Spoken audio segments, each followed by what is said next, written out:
हान को महसूस होता है कि ये दूर से आ रही है और वो अपने पास मौजूद मरे हुए स्केलेटन सैनिकों को बुलाता है जो बाकी बचे स्केलेटन्स का सफाया कर देते हैं। हमारा हीरो भी हैरान है और निष्कर्ष निकालता है कि स्केलेटन सैनिक भले ही घटिया दुश्मन हों, लेकिन वे अपनी तरफ रखने के लिए वाकई उपयोगी हैं। फिर वो उन्हें उसी पर छोड़ देता है और बॉस को संभालने चला जाता है। हान ऊपर की ओर छलांग लगाता है और विंड ऑफ ग्रेस स्किल को एक्टिवेट करता है। इसे 60% तक बढ़ाता है और जादुई जूतों की रफ्तार का भी इस्तेमाल करता है। बहुत सारी स्पीड बूस्ट के साथ हमारा हीरो गजब की रफ्तार से उड़ता है और महल दिखाई देते ही उसे पता चल जाता है कि स्केलेटन बॉस कहाँ है। हान का सामना स्केलेटन किंग से होता है, जो उसे घातक नजरों से देखता है और एक मामूली इंसान की उसके पवित्र स्थान में घुसने की हिम्मत पर काफी गुस्से में है। राजा अपनी गुस्ताखी के लिए सियांग को भारी कीमत चुकाने के लिए जादू करने के लिए किताब खोलता है। तभी विशालकाय टाइटन्स प्रकट होते हैं और हमारा हीरो नोटिस करता है कि ये राक्षस सैंड गोलम जितने ही मजबूत हैं। स्केलेटन किंग को उम्मीद है कि हमारा हीरो अपनी मूर्खता की हद देखकर बुरी तरह डर जाएगा। हालांकि हान अकड़ दिखाने का फैसला करता है और राजा को यह पूछकर उकसाता है कि क्या उसके पास उस पर फेंकने के लिए इससे कुछ मजबूत नहीं है। हमारे हीरो का कहना है कि अगर राजा के पास बस इतना ही है तो उसे निराशा होगी। वो एक विलन की तरह मुस्कुराता है और अपना खंजर निकालता है। स्केलेटन किंग अपमान से गुस्से में जल उठता है और सियांग को एक मूर्ख इंसान कहता है, क्योंकि उसके वफादार रक्षक उसके गुस्ताख मुंह के टुकड़े टुकड़े कर देंगे। टाइटन राक्षस हमारे हीरो को कुचलने के लिए पागलों की तरह आगे बढ़ते हैं। हमारा हीरो इंस्टेंट एक्सेलरेशन को एक्टिवेट करता है और पलक झपकते ही राक्षसों के सिर काट देता है। पलक झपकते ही हान उन राक्षसों के बीच से रास्ता बना लेता है और राजा के करीब पहुंचकर उसके पैर चीर देता है। उससे पहले उसके अंदर एक हल्की खुशी की लहर दौड़ती है जब टाइटन्स की आत्माओं को सोखने के बाद उसकी स्किल की महारत 1-2 बढ़ जाती है।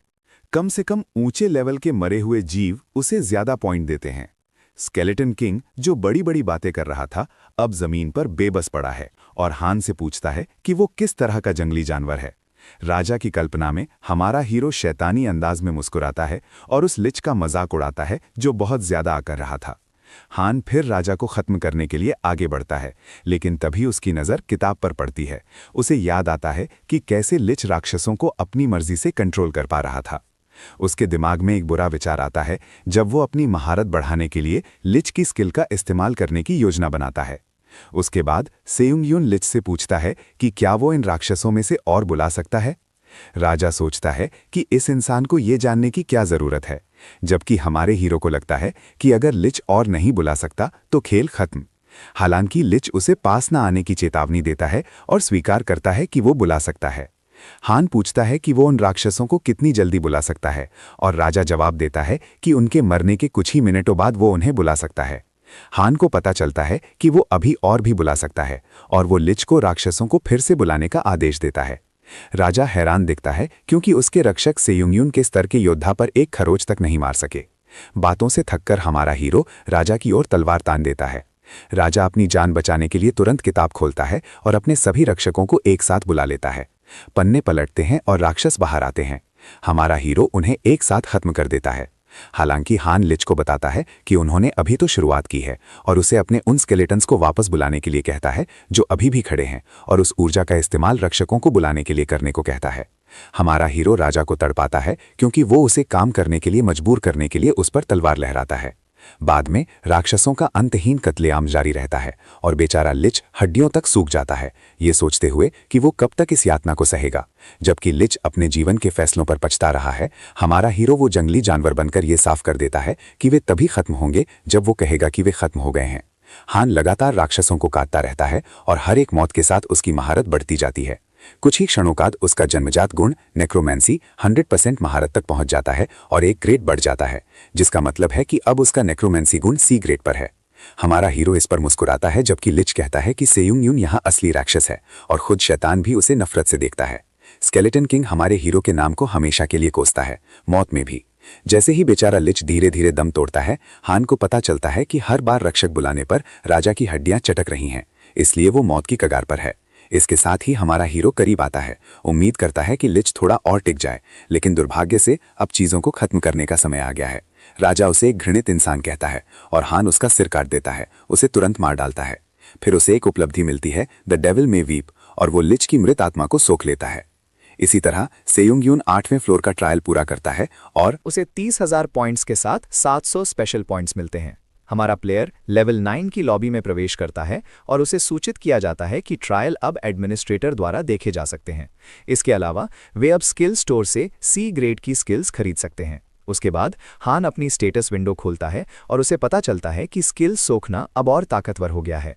इसके बजाय अब वो स्किल की महारत भी सोख सकता है। इसके अलावा एक मृत आत्मा को सोखने पर हमारे हीरो को पता चलता है कि आत्मा से स्किल सोखने की सटीक संभावना 20% है। लेवल 8 के ट्रायल के बारे में हान को लगा कि ये काफ़ी फीका था, लेकिन लेवल 9 कैसा होगा ये कहा नहीं जा सकता, इसलिए वो आगे जो भी आए उसके लिए तैयार रहने का फैसला करता है।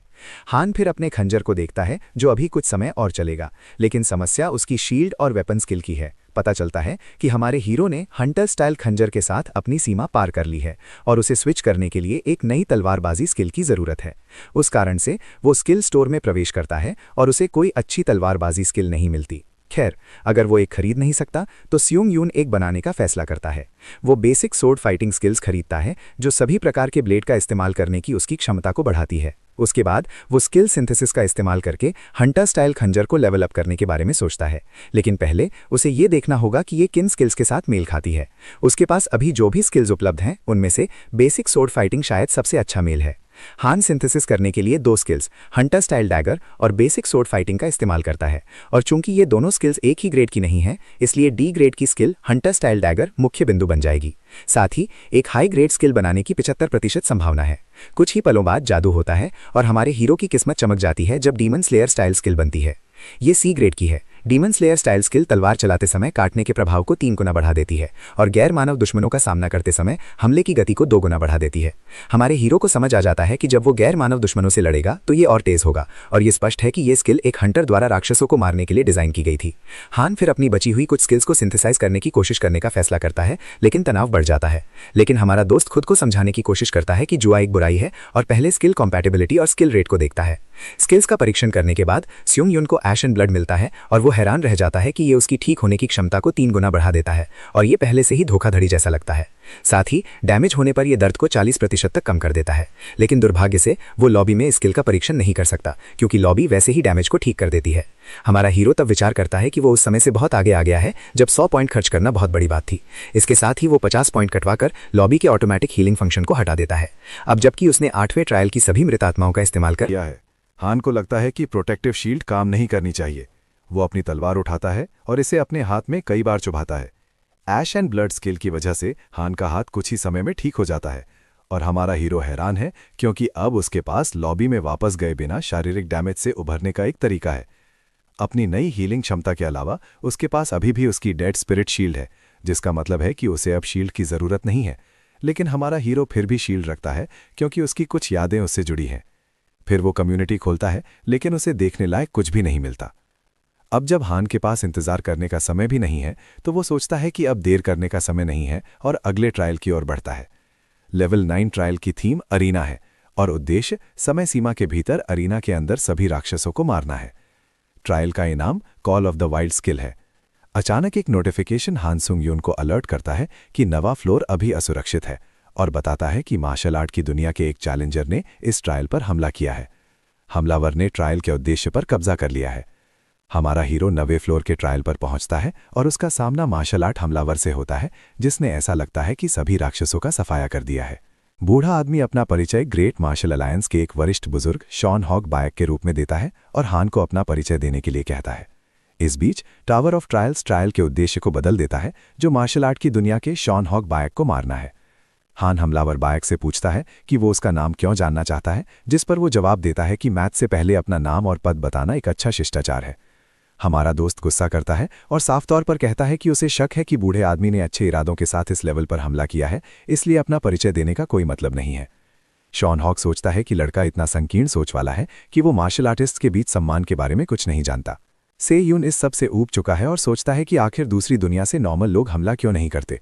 बहरहाल मार्शल आर्टिस्ट हान से कहता है कि वो अपनी मर्जी चलाए, क्योंकि उसने सही शिष्टाचार मानने से इनकार कर दिया है, जिससे उसके पास कोई विकल्प नहीं बचा है। हमलावर तलवार लहराता है और बूढ़ा आदमी अपने प्रतिद्वंद्वी की ओर झपटता है। हमारा hero grace in the wind skill को एक्टिवेट करता है और इसे 30% बढ़ाता है। हान फिर कमाल की रफ्तार से बैक से लड़ता है। ऐसा लगता है जैसे युद्ध के मैदान में 3 हान हो। जैसे ही बूढ़ा आदमी अपनी ताकत से पीछे हटता है, वो काफी हैरान होता है, क्योंकि उसे लगा था कि इस आयाम में ऐसी मार्शल कला दुर्लभ है। बैक अपनी काबिलियत को कम आंकने के लिए हान से माफी मांगता है, लेकिन हमारा हीरो इसे स्वीकार नहीं करता और उसे जेंटलमैन वाला नाटक बंद करने के लिए कहता है। आखिरकार वो यहाँ से यून को मारने और उसका इनाम चुराने आया है। वो घुमा फिराकर बात नहीं करता और बेक को बताता है कि ये कोई शिष्टाचार की क्लास नहीं बल्कि एक ट्रायल है। हान की आंखों में गुस्सा चमक उठता है जब वो हमलावर को बताता है कि वे जो कुछ भी कर रहे हैं उसके लिए नियम होने का नाटक करना बंद करें, ये निष्कर्ष निकालते हुए कि ढोंगी उसे बहुत बीमार कर देते हैं।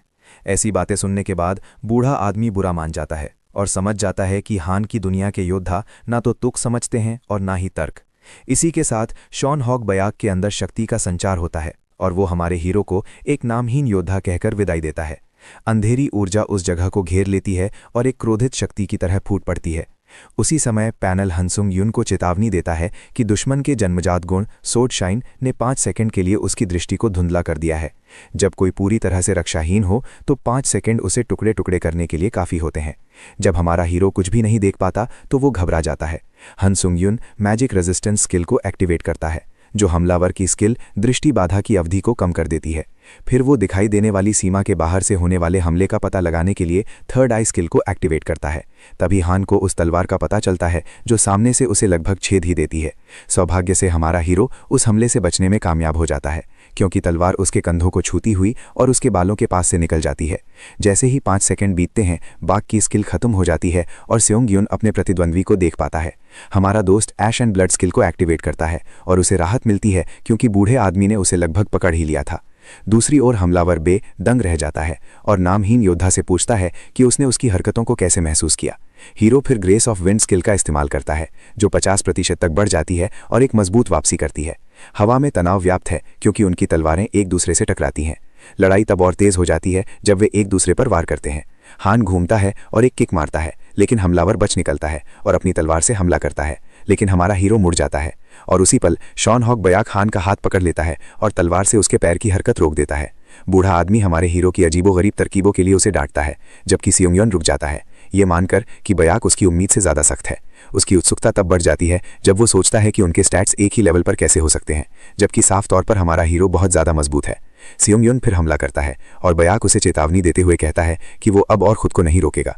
बूढ़ा आदमी फिर से अपनी वही छोटी तरकीब अपनाता है और अपनी जन्मजात विशेषता सोड शाइन का इस्तेमाल करता है, जिससे 5 सेकंड के लिए दृष्टि धुंधली हो जाती है।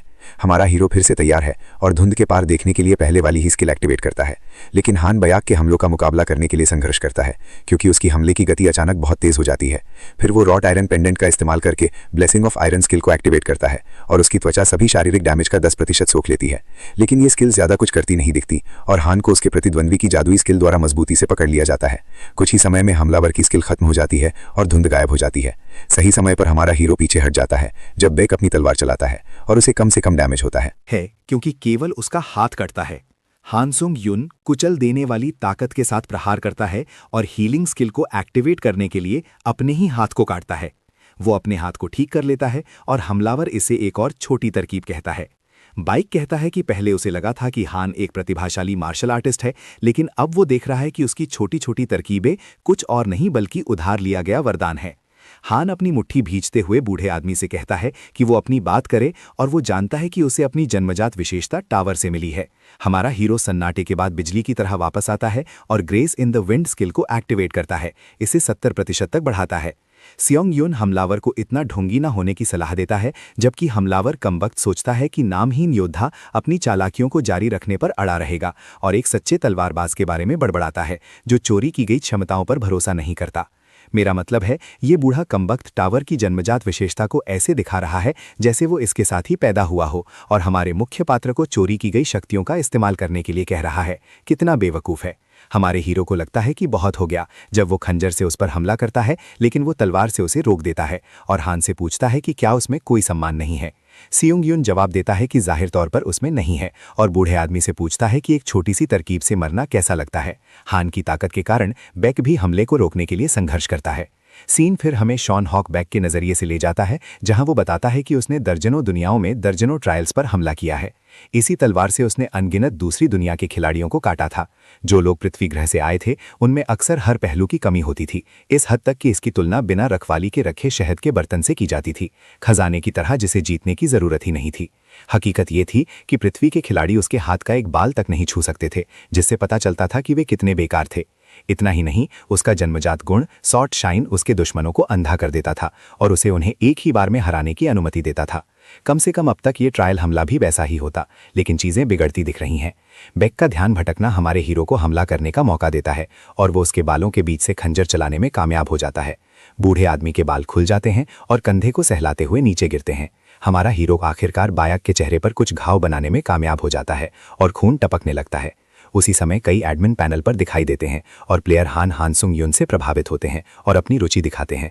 हालांकि मार्शल आर्टिस्ट हमलावर इसे बर्दाश्त नहीं कर सका जब उसके चेहरे से जलन साफ छलकती है और वो गुस्से में 2 birds 1 stone स्किल का इस्तेमाल करता है, जिससे उसकी गति 2 गुना बढ़ जाती है। बूढ़ा आदमी सचमुच केवल चिढ़ के कारण अपनी सारी स्किल्स को एक्टिवेट कर देता है।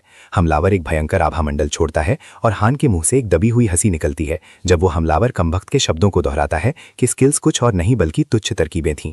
कितनी विडंबना है कि अब वो उन सबका इस्तेमाल कर रहा है। दोनों प्रतिद्वंदी नियंत्रण से बाहर हो जाते हैं और सिस्टम सूचित करता है कि ट्रायल हमले के दंड लागू हो गए हैं, जिससे उनके स्टैट्स 8 पॉइंट्स कम हो गए हैं। कुछ स्किल्स वर्तमान में अनुपलब्ध है। शॉन हॉक बेयक मुसीबत में पड़ जाता है क्योंकि उसकी 2 स्किल्स को जबरन डीएक्टिवेट कर दिया जाता है। जल्द ही बूढ़ा आदमी अपनी जन्मजात विशेषता सॉर्ड शाइन को एक्टिवेट करता है, जबकि हमारा हीरो अब उसके हमले के पैटर्न का आदी होने लगता है। बेक चिल्लाता है और हान को एक राक्षसी रास्ते का चालाक अनुयायी कहता है और उसे वहीं बीच से फाड़ने का फैसला करता है जहां वो खड़ा है। बे पर गुस्सा हावी हो जाता है और आग की लहर उठती है, जबकि सुंग युन चिंगारियों से खुद को बचाने के लिए झुक जाता है। हमारा हीरो अल्टीमेट ट्रायड स्किल को एक्टिवेट करता है जो अगले 3 हमलों को मजबूत करेगी। इसके साथ ही हान हमलावर तक पहुंचने और उसकी धुलाई करने के लिए असीम शक्ति का इस्तेमाल करता है। इस बार हमारे योद्धा के उस भयंकर हमले ने मार्शल आर्टिस्ट की प्यारी तलवार को तोड़ दिया और खंजर उसे पार कर गया। जब हमारा हीरो अनियंत्रित शक्ति का इस्तेमाल करने के बाद लड़खड़ा जाता है तो हमलावर हक्का बक्का होकर चला जाता है। वो कांपता है, अपनी हार को बेतुका कहता है और अचानक उसका शरीर 2 हिस्सों में बंट जाता है। मेरा मतलब है, दादाजी छोटी तरकीबों के बारे में रो रहे थे, लेकिन खुद सबसे बड़े अहंकारी ढोंगी थे। उसे वही मिला जिसके वो हकदार थे। एक बहुत लंबी लड़ाई के बाद हमलावर का सफाया हो जाता है और नवे फ्लोन का ट्रायल पूरा करने पर हान मुस्कुराता है। उसके बाद हान शॉन हॉक की मृत आत्मा को सोख लेता है